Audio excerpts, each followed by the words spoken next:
Hi, welcome to another episode of the Yorminators, and I'm continuing the work on the Jeep project here, and of course amongst all the little things that need to be done, I'm going to be doing some upgrading of some components as well.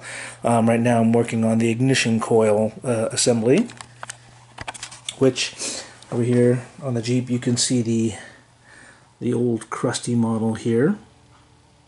I'll be taking off all these brackets and stuff and cleaning them up a little bit. And I'll be replacing it with the MSD blaster coil, which should generate about 45,000 volts. Comes with a lot of little different pieces of hardware to match it up against the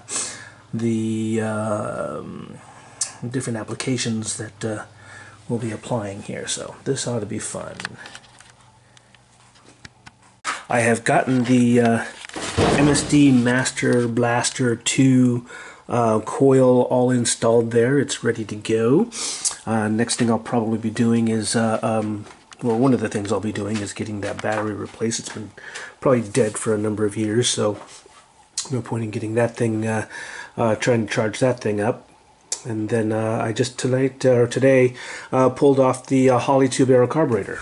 There it is on the floor, all ready to go. Got my Holley carburetor rebuild kit ready to get going. I'll probably take it into the shop. I don't have the patience for all those tiny little parts and stuff like that. Plus, I've never done it before, and I don't want to screw this up.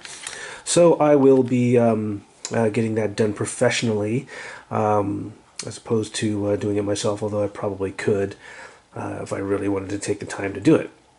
So that will go back on there. I've got a little shower cap over the intake manifold there to make sure nothing falls in. I was really paranoid about that as I was taking the nuts off and everything, about something falling in there, and I'd be like, fuck, then I'd have to take that whole thing apart. So anyways, I'll also probably be replacing all of the fuel lines and everything else, or at least the rubber ones, to make sure we got some good stuff there, no leaks.